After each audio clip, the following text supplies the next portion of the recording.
Welcome to another edition of Crosstalk. It is your State Senate edition with State Senator for the 2nd Plymouth and Bristol District, Mike Brady, sir. Thank you for having me. Welcome back. As you do this on a somewhat regular basis, we have you in quarterly or whenever we can wrangle you away from the State House. How's life treating you? Good. It's been busy out there. We did finish up the fiscal year, the end of July. We even voted to go a little past midnight because there were some things we still had to get done. And not everything got done. 99% of it did. But funding for the schools, we increased funding for the schools district-wide, which was great. But there was another part of the supplemental budget that could have been added for the schools, and we can still do it. I know the governor's talking about maybe doing another supplemental budget. The revenue is up in the Commonwealth, which is good news. So we got to get the revenue back to the district, which is important. Our schools need it. Our schools are still doing great in the Commonwealth. They're ranked as the top schools in the country, but without the funding, they wouldn't be able to succeed. Talk to me about a legislative session like you just had. It was quite interesting. You talk about how normally a budget should be minted by June 30th, right? And hopefully the conference committee can get it out to the governor. He can make his his checks and balances and send it back in case there needs to be another vote. But it seems like the past couple of years it's been later and later that a budget's able to get done. What usually takes place when putting a budget together? You bring up a good point. Sometimes it gets frustrating. The governor presents a budget to the House of Representatives. They hammer out their input and so forth. They may make some changes, make some amendments to the budget. Then it comes to the Senate. Yep. We go through the same process. Then whenever there's a difference between the House and the Senate, which 90% of the time there may be, because we have different ideas than the representatives may, revenue was increasing this year, which was good news. So we were able to put more money in the Senate side. When the budget first started, revenue wasn't there as good as it is now. So if you got a chance to deliver more goods to your community, that's a positive thing to do. So we got more money in the budget, which is good. Now, if there's differences, then it goes to what's called a conference committee. It's usually 3 members of the House and the Senate, and whoever is the head, so it would be the Ways and Means Chair of the House, the Ways and Means Chair of the Senate. Then the Senate President and the Speaker of the House pick the other 2 members. So it's usually a member of the minority party on each side, and probably somebody in leadership in the Democratic side as well in the House and the Senate. And they work the differences, and we all give our input. We've got advocates and lobbyists and everybody whose interests are vested in the particular pieces of the budget. They'll come and meet with us, and we may give our input to the committee members. Most of the time, it finally gets done. Sometimes you get concerned because things come down to the wire. But every year, we manage to get the budget done. And if we have to go over, we can vote to suspend the rules to get over. But bottom line is, also, we have to keep government running. So if the budget does run late, we can pass a supplemental budget for that 1 month and then continue for the rest of the 11 months to get the rest of the budget done.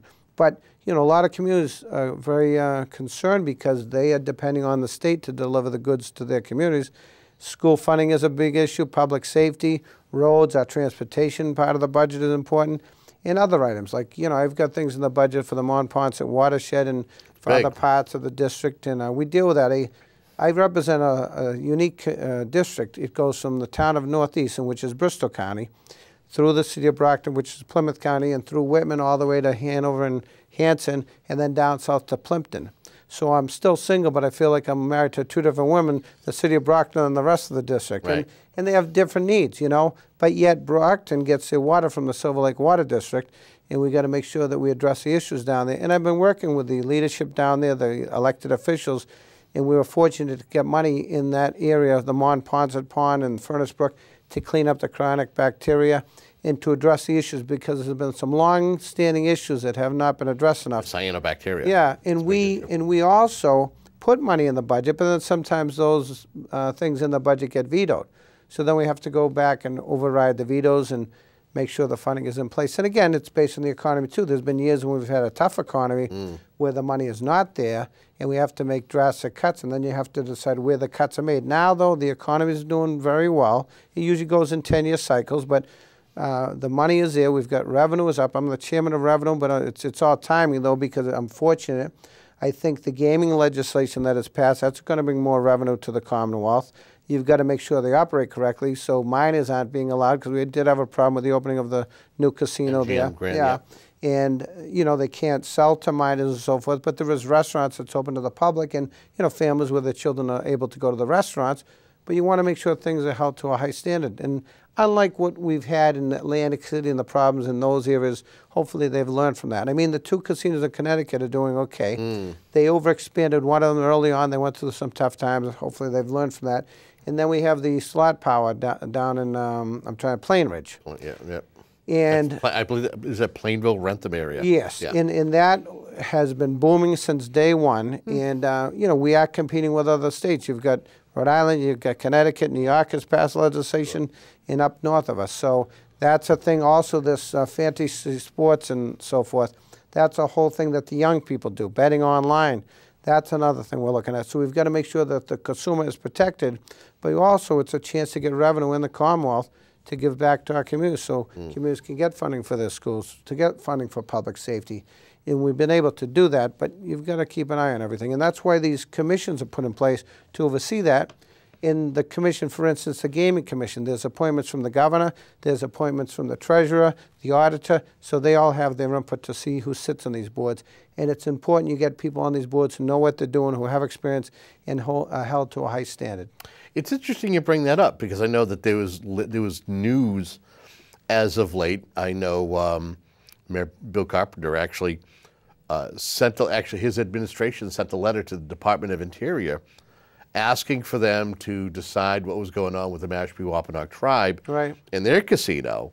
And there was just a ruling that basically that the Secretary of the Interior said, yeah, we're not going to take that land, that land into trust for the tribe so they can build a casino. So it's basically thought that the casino is not going to be built down in Taunton unless there's some design down in Washington, D.C. to create legislation to help the tribe. The thought is now the Mass Gaming Commission is going to need to sit down and discuss.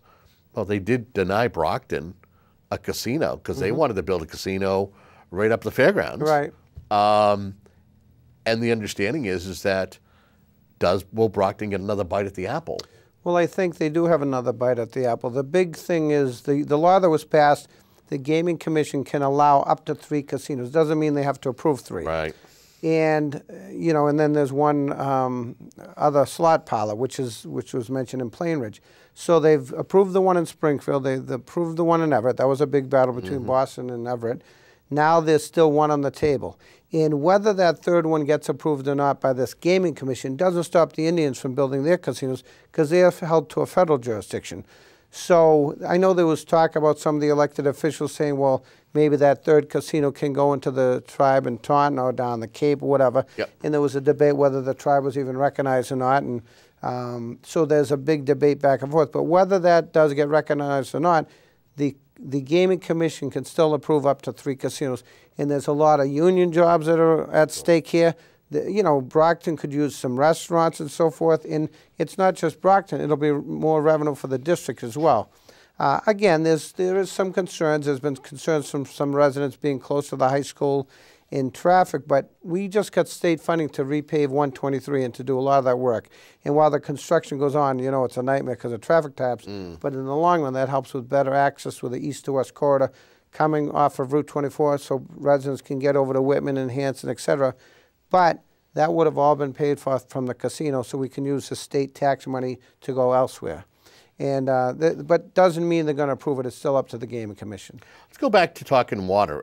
As you had mentioned, you were able to secure, if I'm looking at if my numbers are right, a little more than $1.2 million for the Plymouth County Water District Commission, also for the Central Plymouth County Water District, a pump house in Halifax, and also monitoring stations for cyanobacteria. Talk to me about being able to secure that kind of money for a resource like water. Well, one big important thing, I think in the Commonwealth of Massachusetts, unlike what you may hear in Washington, we have a great working relationship with the Republicans and Democrats, so we work very well together. But working with the local officials from a community and the residents is very important.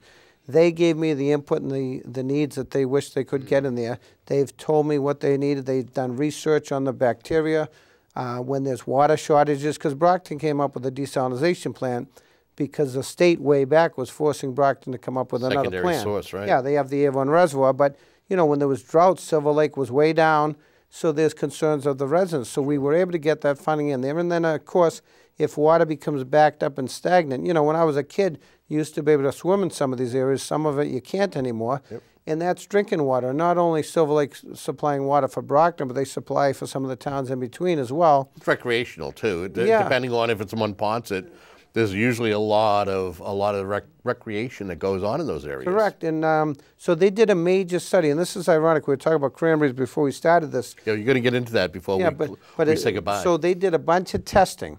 And of course, when the water is drawn and the water levels is drawn and it becomes lower, that's a factor with bacteria and so forth.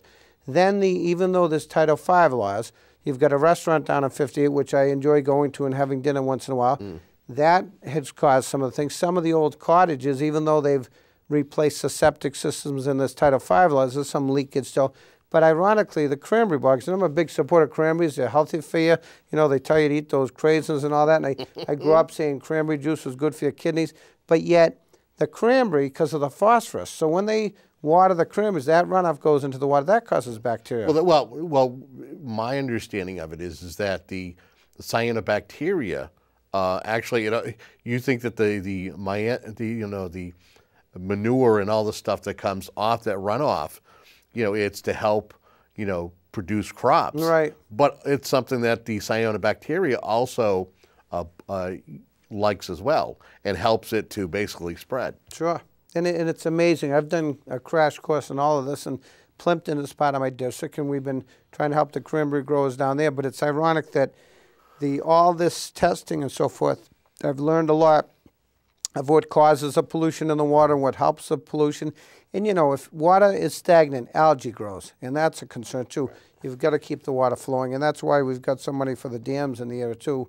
And it's helped a lot, and hopefully the budget sustains. As you know, and I was mentioned earlier, budgets go in cycles, usually 10 years, so we've got to take advantage of it now. Yep. But we also put money away in what's called the rainy day fund, and it's like your own home savings account. You've got to save money because, you know, we've seen it in the past. History repeats itself. We had a boom in the 80s with real estate, then the crash happened. Then we had a boom in the 90s, then the crash happened. And now, you know, real estate values are through the roof. The economy is doing good. Unemployment is down, which is great. But you've got to prepare for those, like we're seeing today, those rainy days, as they say, you know. My goodness. And you had mentioned, as far as the dams, I know here, serving Whitman-Hanson Community Access, $2 million for pond dam structure and safety. Yes. Right here in Whitman. Which is right here in Whitman, which is huge. Yes, and my aunt and uncle used to belong to the VFW in Whitman. They're long past a World War II veteran, my uncle was, and my sister raised a family here in Whitman. And unfortunately, she passed away a couple years back. She lived on Whitman Avenue. Now all the children living all over the country. One's down in Virginia, my niece. Hopefully she survived that storm there. But so I've got a lot of history in the area, and I've listened to the residents and the elected officials. And as I mentioned, none of us do it alone. We're very fortunate in the Commonwealth. I talked to some of the local selectmen or select women in the area and the state legislators, you know. I know Rep. Deal has done a good job in Whitman representing the town of Whitman. I work with Josh Cutler, who's a rep from Hanson, and he has Duxbury. I don't have Duxbury, but we work together here, and that's what it needs to get done. And even something simple as home rule petitions, sometimes they don't get passed right away, and they're calling me to get it done on the Senate side, whether it be for the town of Whitman or for East Bridgewater. East Bridgewater, for instance, they have a great water system and a sewer system, but they're trying to get business growth in there, and right where their high school is. So there was a home rule petition they asked me to get done to run across Route 18 to help the business community, which is good. But there's always a catch-22. I've talked to some residents when CVS was drilling and hammering the ground. Some of the foundations of the homes were in a close proximity. Their foundations were cracking. So I'm working to see if CVS can resolve those issues, you know. And CVS, as we know, has a lot of money, so hopefully they resolve their issues. I mentioned to one of the residents, you know, they've got to have a liability insurance in this case, and hopefully they get that resolved, because the sad part is we live sometimes in the past with the old mom and pop pharmacies. You know, it's great we have DeVal's here in Whitman, but a lot of the old Letterman's pharmacies gone and Bobby Dunnington's. Wiskerter is somewhere going, don't forget, because his pops used to have one, and he used to be a part of one, right? And in the tough part, the big corporation with CVS, Walgreens, and Osco at every street corner, but CVS seems to be the biggest one. And don't get me wrong, it's good they provide jobs and services and so forth, but it's a different world we live in, where the big companies kind of swallow up the little mom and pop stores. Very interesting.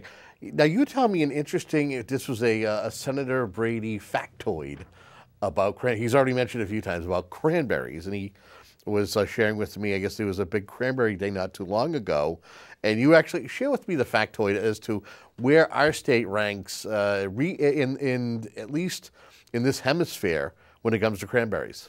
Yeah, it was amazing. I learned this as a kid when I got hit by a car. I lost a kidney, and the doctors always said, oh, drink cranberry juice, it's good for your kidneys and all this. And I grew up thinking cranberries are great and cranberry juice and all this. So we were known as the cranberry capital of the world, Ocean Spray, and the whole area in the South Shore down here, cranberries were well known, etc., from Plymouth to Pembroke to Halifax and Plimpton. And all of a sudden, I'm the new state senator, and I'm learning about all these communities. And I found out Wisconsin is outdoing us with cranberries. And, Wisconsin is known for their cheese, the cheese heads and all that stuff. So we accept that. But then I found out Wisconsin is outdoing us with cranberries. And I'm going, what's going on here? Well, they have more flat land than we do. And we have a lot of those old iron pottery bogs that they had that cranberries were naturally grown, but we have a lot of rocky land from the glaciers. So we don't have enough open space as far as flatlands. So Wisconsin is number one. Then I found out Quebec is number two, so now we're number three. Yeah. So we've got to fight to get back up there as number one. But there's incentives out there, and with all the federal tariffs going on and everything else, the good thing is it didn't affect the cranberry growers in the Commonwealth of Massachusetts as drastically as some other industries. So we have a chance to grow. We have met with the Cranberry Growers Association to give them tax incentives. And I was down there not only this year, but last year. I actually put the waders on. I was out in a cranberry grove harvesting the cranberries. Like the commercial. Yeah, exactly. But we didn't spill the sugar in there, so that was a good thing. Very good. But it was interesting. And there's a gentleman named Lafleur. And I think of the hockey player from the Montreal Canadiens. Guy Lafleur. Guy Lafleur. That's how I remember his name. Did he grow up in Randolph? I thought he came from Randolph. No, that was another gentleman. But Guy was from Canada. But the interesting thing was, it's the oldest living cranberry bog in the country. So he's tied in with Ocean Spray, which is in Middleborough, and they help facilitate the industry and so forth. So we went down there last year. We're in the cranberry bog. But then this year, we had a big Cranberry Growers Association luncheon, and I know the DA Tim Cruz was there, Sheriff Joe McDonald, a lot of our legislators from the area were there, and I was down there, and they had a nice luncheon and so forth, and we went and visited the Cranberry Bog again as well, and it was a great history lesson as well. But it's amazing. It kind of shocks you. Would never think of Wisconsin being number one and then Quebec number two. So we've got to help to invest more in these, because there's not as much farmland left. And the cattle industry's gone from Massachusetts. We still have a few dairy farms, but not as many. Back in the day, it's hard to even imagine. We had Producers Dairy in Brockton and Battles Farm, and those are all gone. So we have to help supplement those. And there's a lot of dairy farms in the western part of the state, and we do help them out a little bit. But we've got to take care of our cranberry growers locally. A little known fact is that cranberries are grown on what? Sand. Oh, that's right. Sand. So what it is it's carved out, basically. An area is carved out, and they bring in either a screened or a perked sand. Yes. And then what you were doing is when they flood the bog, they rise to the top, and then you kind of gather them in a big thing, and they're fed up into the machine. Yeah, and we had, it was interesting. We did look like the gentleman in the commercial, but we're raking them off the vines. But they're bitter, so they do add sugar to them. We did taste them right fresh, but they do have a bitter taste. But they also had baked some cranberry muffins and so forth, and then craisins, which is things in small packages make the most profit. You'd think, the juice would be a profit, or the cranberry sauce and so forth. Those little craisins, the markup on them is incredible and crazy. And like bottled water. Yeah, but people are eating them because it's healthy, almost like a raisin, a little sweeter than a raisin, and the market is there. So, but it helps create jobs for the industry and also helps create revenue for the Commonwealth. So that's a positive thing for Massachusetts. Something we should probably mention, again, staying on topic of a budget. we know that the opioid epidemic is one that is still a constant battle, not only here in the Commonwealth, but I think around the country. And are you able to get some monies for something called the Champion Plan? And this is a plan that was brokered in the city of Brockton. That was, I think it was a spinoff of one that was done in Gloucester. And this is for folks who have an issue with drugs, but they want to find a way to be able to get off, and they can actually go into this Champion Plan and do it without incurring any kind of, if they have any kind of issues with the law, they can be able to go in and seek treatment, right? Yeah, it's very important, and it's not only in the cities, it's in many affluent communities. I've had friends who have lost children in Duxbury, friends who have lost children in Easton, Abington.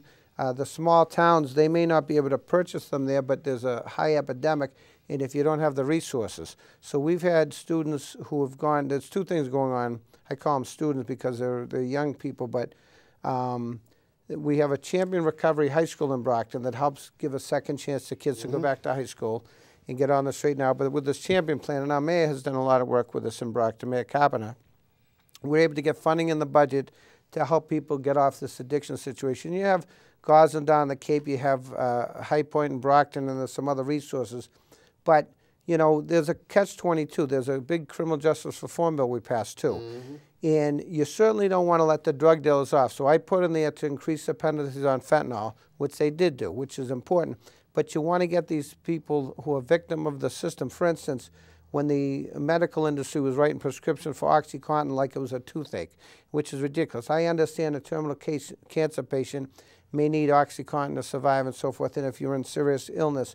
But to write a prescription for OxyContin just for toothache is ridiculous. We did change the amount of time you can write prescriptions for and everything else with this reform bill. But we also got funding to help out the addicts out there. And it breaks your heart. Too many young people have lost their lives, and families I know personally and you know personally and everyone out there. And it was a cliche, like that's why they have a cable show and a radio show also called The Deadly Silence. Larry Curtis and his wife Peggy, right? And because nobody wanted to admit it.